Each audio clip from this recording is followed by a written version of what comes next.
देखे वो महात्मा जी किसी के घर दावत खाने जाते देखे, उसी कंदरा में सारी व्यवस्था उनके पास वही है, निकल कर कहीं नहीं जाते। इच्छा के अनुरूप सारी व्यवस्था वही हो जाती है और हजारों वर्षों से वहां है। इसका मतलब यह है कि संसार में जो कुछ है वो फैला हुआ है।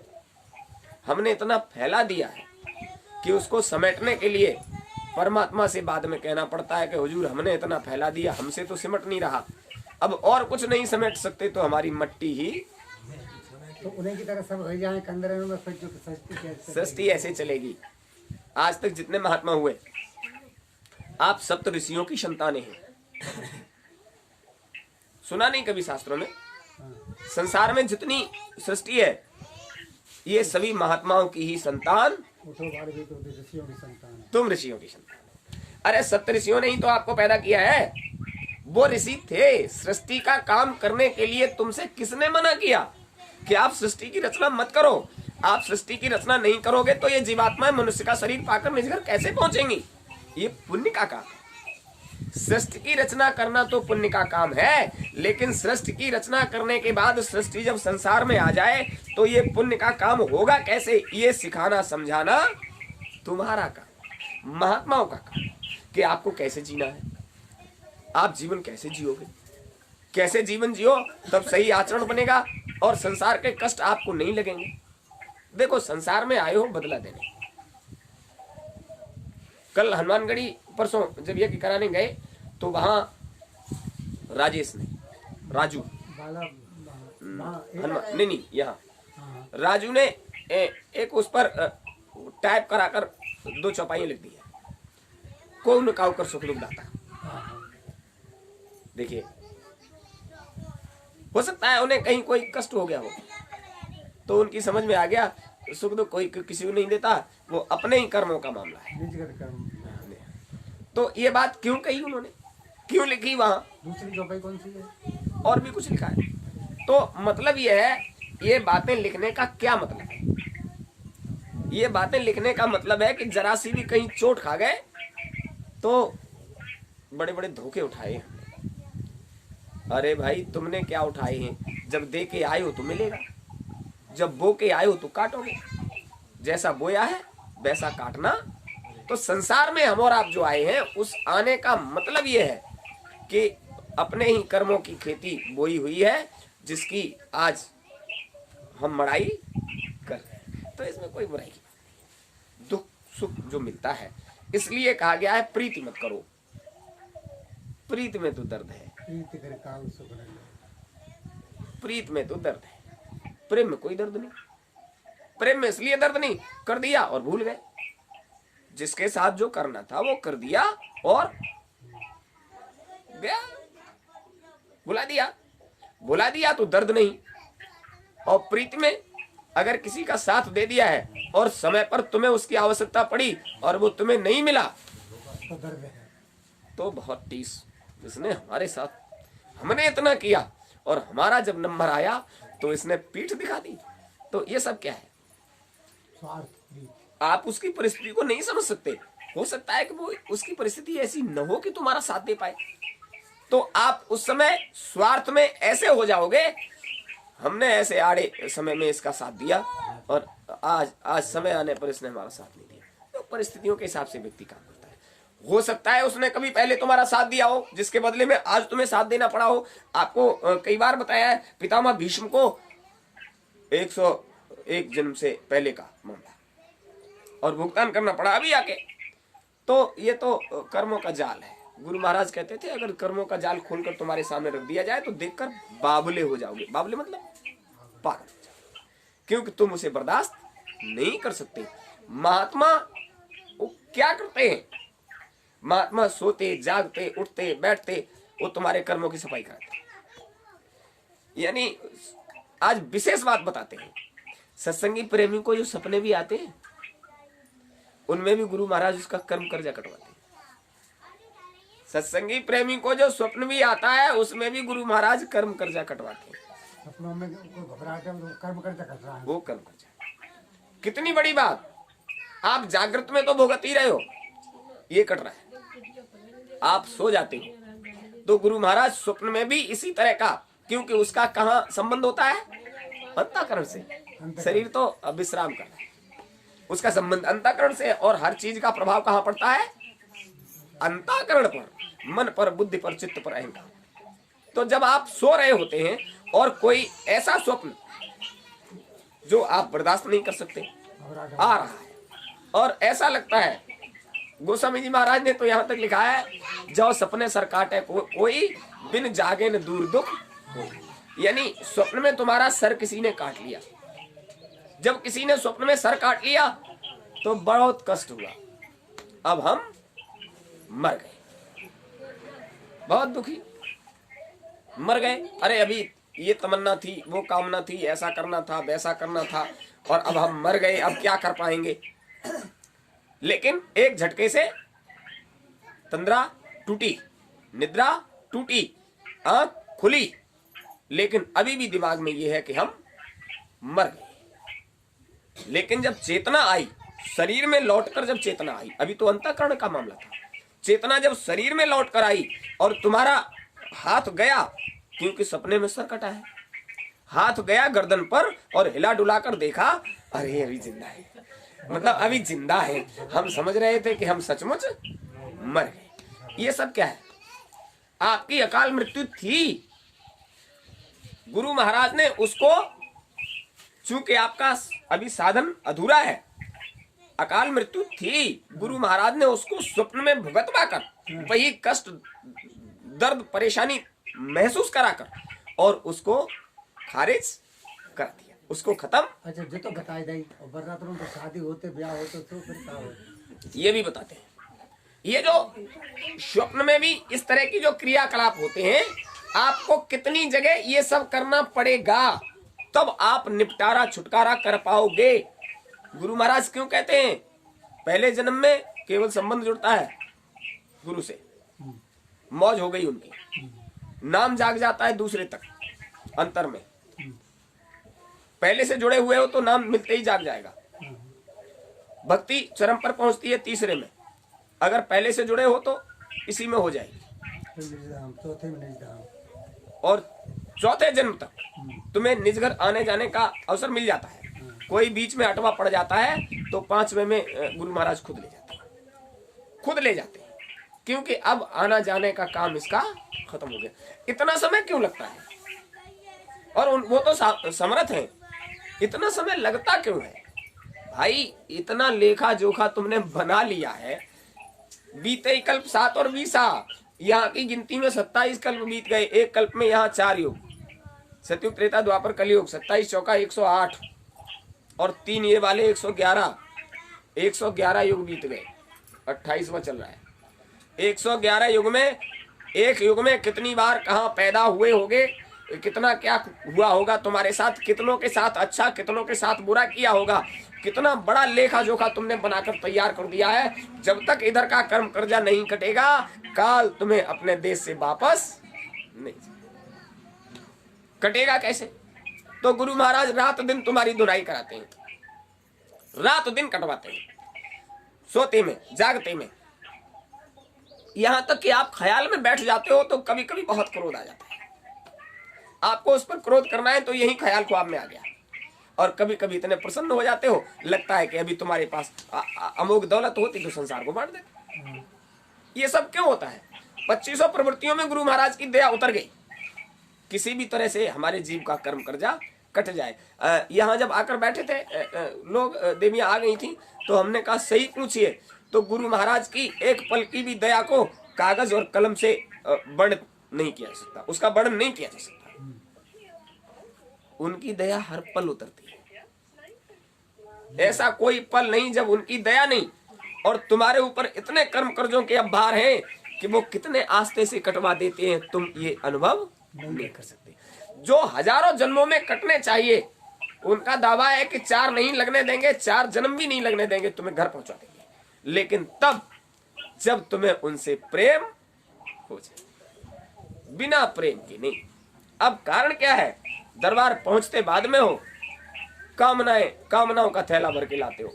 हुजूर ये लाए हैं भेंट में, हुजूर महाराज के आगे कामनाओं का थैला रख दिया, ये भी हो जाए, वो भी हो जाए, ऐसा हो जाए, वैसा हो जाए। गुरु महाराज को एक बार ऐसी मौज आई, उन्होंने कहा बच्चा अब ये कामनाएं ले लेकर आते हो और बार बार कहते हो हुजूर महाराज ये परेशानी, ये तकलीफ, किस बात की परेशानी है हुजूर? गुजारा नहीं होता।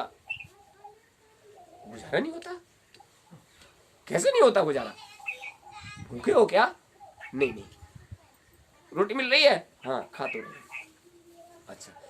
नंगे हो? नहीं नहीं। कपड़े पहनते हो? हाँ। सब पहनते हैं? हाँ पहनते। घर में नहीं रहते? नहीं हुजूर रहते तो घर ही में। छत टपकती है क्या? नहीं हुजूर टपकती तो नहीं है। अरे फिर क्या बात है? भोजन मिल रहा है, कपड़ा मिल रहा है, मकान तुम्हारे पास है, अब क्या तकलीफ है? मतलब तुम्हारी कामनाओं की शांति के लिए हम तुम्हें संसार ही सौंपते रहे, क्या यहीं रहना है? अपने घर नहीं जाना है? अरे बताइए क्या यहीं बने रहना है? अपने घर जाना है तो आपको हम पहले ही बता चुके हैं कि लव मसरिस ने महाराज दशरथ को नींव नहीं खोदने दी। घूमते हुए आए और उन्होंने देखा कि हजारों मजदूर काम कर रहे थे और मिट्टी की खोदाई हो रही थी। उन्होंने पूछा ये क्या हो रहा है? बोले महाराज दशरथ छत्रपति सम्राट हो गए, अपने लिए स्वर्ग जैसी सुख वैभव की व्यवस्था कर रहे हैं। ऐसा महल बनेगा जिसमें स्वर्ग की सारी सुविधाएं। अच्छा है कहाँ दशरथ? लोमस ऋषि ने। अच्छा लोग वो दशरथ है कहाँ? अरे वो तो महात्मा थे, वो है कहाँ? उसको बुला के लाओ। भाग कर गया प्रतिहारी, महाराज महात्मा जी आए हैं, लोमस ऋषि नाम बताते हैं और आपको याद कर रहे हैं। कहाँ है? वो महल की नींव खुद रही है वहां। जब वो आए तो देख देख कर दूर से ही साष्टांग प्रणाम की भूमिका में गिर पड़े, पैरों पड़ गए। तो उन्होंने कहा बहुत अच्छी बात, बहुत साधुवाद दिया। महाराज ये क्या करा रहे हो? तो उन्होंने कहा हुजूर आपकी दया से हम छत्रपति सम्राट हो गए। चलो हमारी दया से आप छत्रपति सम्राट हो गए, बड़ी अच्छी बात है, लेकिन ये हमारी दया से ये क्या हो रहा है? बोले हुजूर जब हम छत्रपति सम्राट हो ही गए तो अपने लिए सारी सुख सुविधाओं से संपन्न, स्वर्ग जैसी सुख सुविधाओं से संपन्न एक महल की व्यवस्था करवा रहे। अच्छा अच्छा अच्छा, अरे बड़ी अच्छी बात है, बिल्कुल होना चाहिए। तुम छत्रपति सम्राट हो गए हो तो ऐसे महल की व्यवस्था करो जिसमें स्वर्ग जैसी सारी सुख सुविधाएं हो। हाँ हुजूर वही करा रहे। अच्छा इसके लिए धन कहाँ से लाओगे? बोले धन हुजूर खजाने में, किसी चीज की कमी नहीं, बस आपका आशीर्वाद है। महात्मा जी ने कहा जो खजाने में धन है उसमें तेरा क्या है? जो खजाने में धन है वो तेरा क्या है? वो तो जनता से कर में वसूल लिया तूने, कर में वसूला है राज्य की व्यवस्था के लिए, और तू अपने लिए महल बनवा रहा है, उसमें तेरा क्या है? तूने कहां हल चलाया? तूने कहां मजदूरी की? तूने कहां पसीना बहाया जो उस खजाने के धन को अपना बता रहा है? ओ खजाने की रखवाली पर तू बैठा है, ये बिल्कुल सही बात है, लेकिन वो धन तो जनता का है और जनता के धन को अपने भोग में लगाएगा। क्या नरक जाना है? अरे नरक जाने की व्यवस्था कर रहा है क्या? राजा चेत गए, हुजूर हम कुछ समझे नहीं। अरे तो हम समझाते हैं, हमें देख रहा है? हाँ हुजूर आप तो सामने खड़े हो, देख। हमको नहीं मालूम कि अभी संसार में हमें कब तक रहना पड़ेगा, और हमको ये भी नहीं मालूम कि हम कब से रह रहे हैं। उन्होंने अपने अचले को ऊंचा किया, उन्होंने कहा देख एक घुटने तक हमारे रोम गिर गए, हमारे शरीर के रोम एक घुटने तक गिर गए। ये रोम गिर गए इस बात का प्रमाण है कि जितने रोम गिर गए इतने कल्पों से हम इस संसार में, इतने कल्प से हम यही रह रहे हैं। हम अपने आप को बहुत ज्ञानी, बहुत बुद्धिमान समझ रहे थे, उसका नतीजा ये रहा कि हम संसार में फंस गए।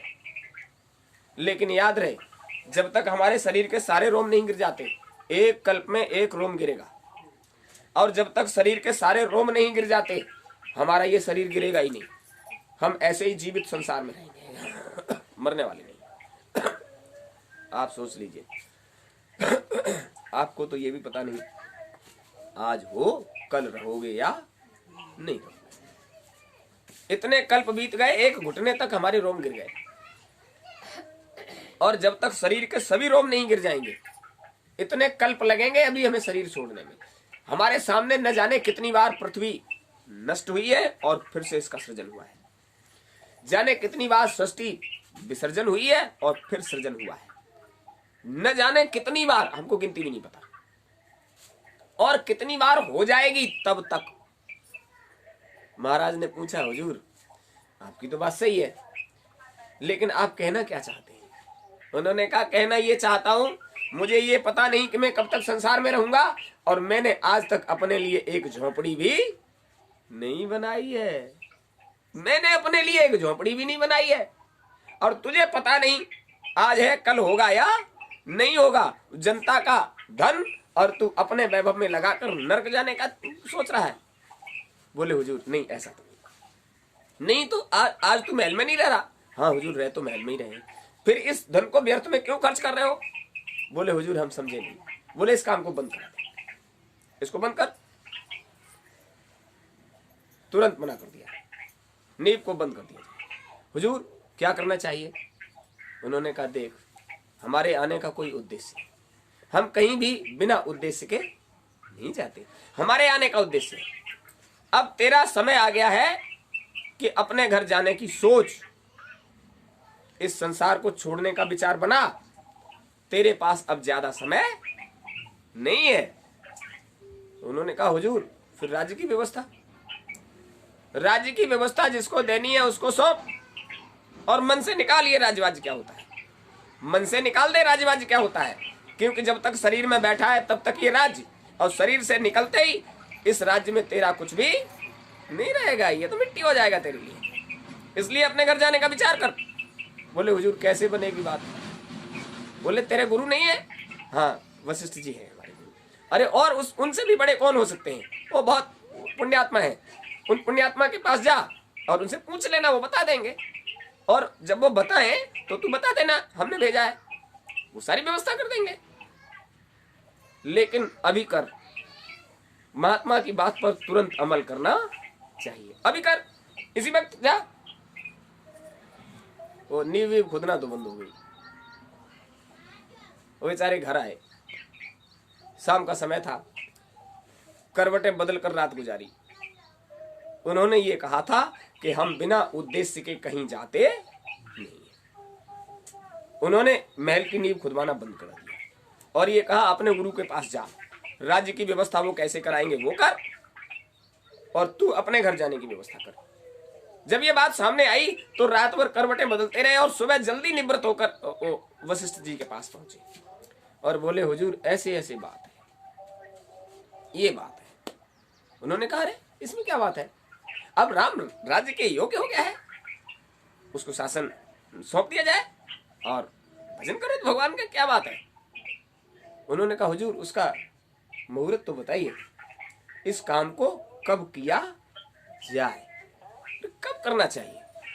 तो उन्होंने कहा, देखो जाओ 5 मत लागे नी का, भोरे देव राम को टीका। 5 पंच जब कह दें तभी कर लो,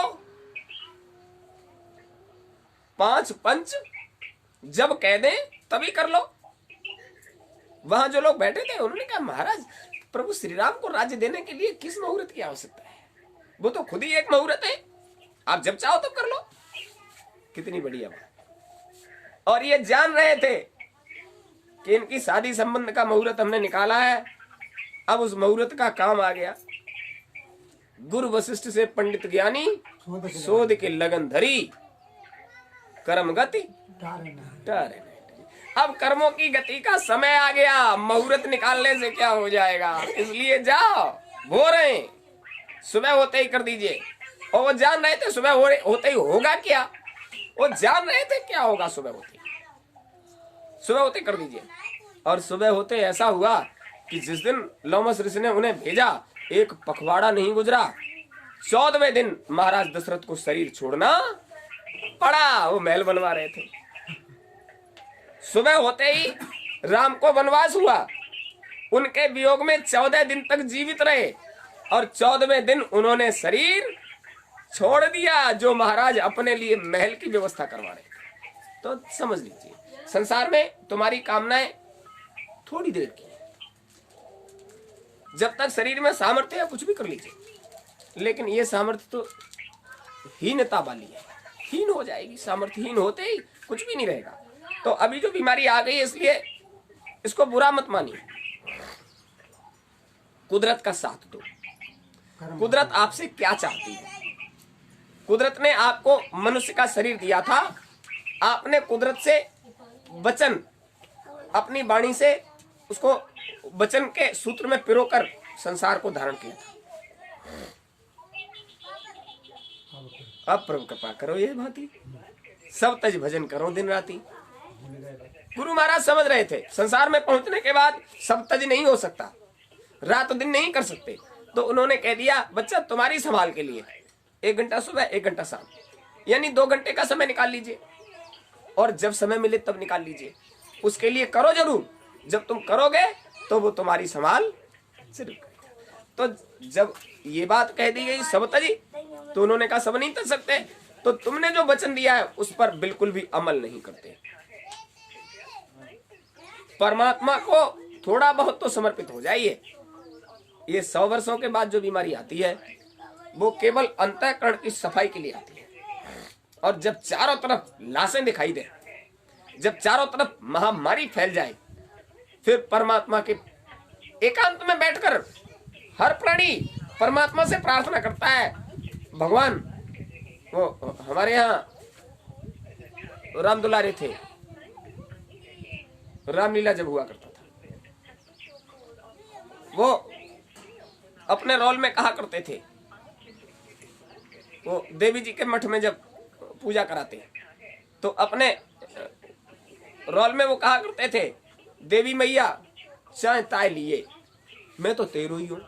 दुल्ली, हाँ, चाहे ताय लिए मैं तो तेरो ही हूँ। मतलब हम तो तुम्हारे भक्त हैं, संसार में बहुत है लेने वाले, जब तक शरीर में रहेंगे तब तक संसार भोगेंगे, हमें मत लेना।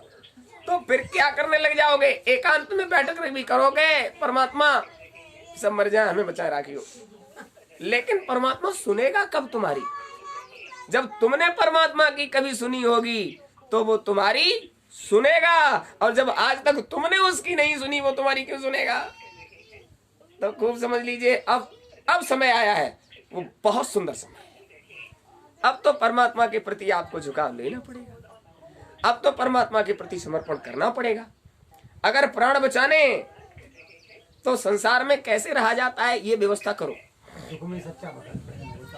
और जिस काम के लिए संसार में रह रहे हो उस काम को जरूर करो, इसके लिए नहीं रह रहे हो। अब कारण क्या है? गुरु महाराज ने तो 2 ही बातें कही कि बच्चा, अगर वास्तव में अपना कल्याण चाहते हो तो रहनी और गहनी को सुधार लीजिए। रहनी गहनी सुधार लीजिए।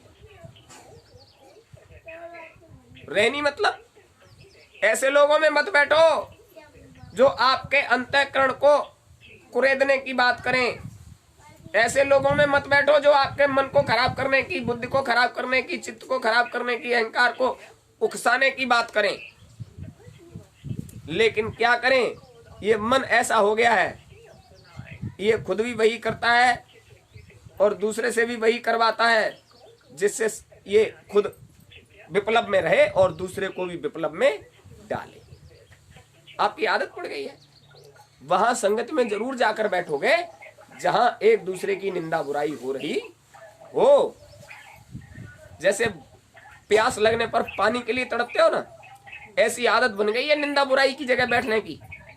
जब बहुत प्यास लगती है तो लगता है कि पानी मिले, और जैसे ही संसारी काम से फुर्सत मिली कि वहां जहां बैठक होती है, वो कौन से भगवान बताए थे मास्टर साहब?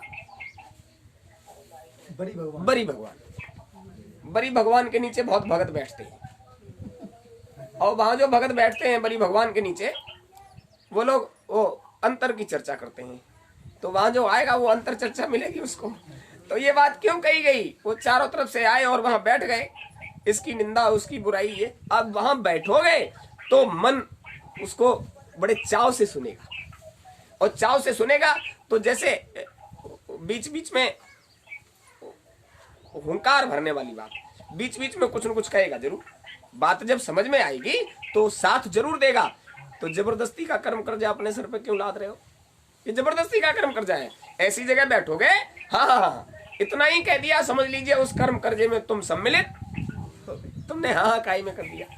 अरे वो भला है या बुरा है, जैसा भी है, जो कर्म कर्जों का विधान है वो अंतःकरण से उसका सीधा संबंध है। आप जिसके लिए कर रहे हो, देखो एक बार आपको बताया था कि आपका अंग स्फुरण हो, आंख फड़के, शरीर का कोई अंग फड़के, तो आप क्या कहते हो? कोई याद कर रहा हो। आंख फड़के तो कोई याद कर रहा है। इन लोगों की तो अम्मा याद करती हैं, तो केवल कोई याद करे तो अम्मा याद करती है, हमारी आंख फड़क रही है। अब जिनकी अम्मा ना है, उनका जो नजदीकी है वो याद कर रहा है। दला की अम्मा तो है। हाँ? तो अब कारण क्या है? ये बिल्कुल सही बात है, कुछ न कुछ उसका संबंध है। उसका संबंध ऐसे है कि आपको एक नजारा बताते हैं। दो लोग आमने सामने बैठ जाइए, एक आदमी को जमाई आए और आप उसको देखो तो आपको जरूर आ जाएगी, आ जाती है। आप टकी लगाकर किसी को देखते रहिए, उसकी दृष्टि तुम्हारी तरफ जरूर घूम जाएगी। ऐसा क्यों है? ये अतीन्द्रिय शक्तियां हैं जो सीधा प्रभाव डालती हैं। आप कहीं भी याद करो, आपको यहां उसका अनुभव होगा कि हमें कोई याद कर रहा है। अब ये चीज क्या है? देखिए, प्रभु श्री राम ने लक्ष्मण से कहा, क्यों दायां अंग फड़कता है, यह नहीं समझ में आता है, इसमें क्या छिपा हुआ रहस्य, इसका विधना ही ज्ञाता है। प्रभु श्री राम ने लक्ष्मण से कहा, हमारा दाहिना कंधा फड़क रहा है। तो उन्होंने कहा, प्रभु संकेत इस बात के हैं कि यहां आए हो, इसमें गुरुदेव विश्वामित्र का कोई न कोई तो साधन है, कुछ न कुछ तो बात है। आज से पहले आपने कभी नहीं कहा कि हमारा दाहिना अंग फड़क रहा है। इसका मतलब क्या है कि शुभ संकेत कुदरत देने लग जाती है। और अभी जो संकेत मिल रहे हैं वो कैसे हैं? खराब के लिए खराब संकेत और अच्छों के लिए अच्छे संकेत। अच्छों के लिए चेत जाओ, अभी समय आ गया है, अभी चेत जाओ। चेत जाओगे तो तुम्हारा काम बन जाएगा, और अभी नहीं चेतोगे तो इससे खराब समय नहीं होगा, और अभी चेतोगे तो इससे अच्छा समय नहीं होगा। 100 वर्षों के बाद धुलाई का समय आता है। अभी धुलाई मजाई, ये धोबी आ गया है और बड़ा अच्छा धुलाई करता है। अब इस धुलाई में जितना गंदगी होगा वो छाटेगा, और इसमें भी जो रह जाएगी वो परिवर्तन करने वाला आएगा, फिर वो छाटेगा, क्योंकि इस धुलाई में भी लोग रह जाएंगे। ये कुदरत कर रही है, तो वो फिर भेजेंगे, जाओ जो रह गए उनको भी निकाल के लाओ। तो वो फिर कुदरत के बाद वो आएंगे धुलाई करने वाले, और अगली व्यवस्था जो बनेगी उसमें गुरु महाराज कहते थे, 12 कोस सिखा हुए जाकी, कंठ सु तेज झरे। 12 कोस, 12 कोस पे चराग जलेगा। बहुत दिन से क्या था छोटे हाँ, वो कुदरत का काम जो है उसका लंबा विषय होता है। 12 कोस सिखा हुए जाकी, यानी दीपक 12 कोस पे जलेगा। अभी तो शुरुआत भी नहीं है, 12 कोस पर दीपक जलेगा। कंठ सु तेज झरे, प्राणी से प्राणी इतनी दूर होगा, कितना भी चिल्लाओ तुम्हारी आवाज वहां तक नहीं पहुंचेगी, इतना दूर इंसान से इंसान हो। अच्छा, आप लोग नजदीक रहना चाहते हो? 2 गज की दूरी।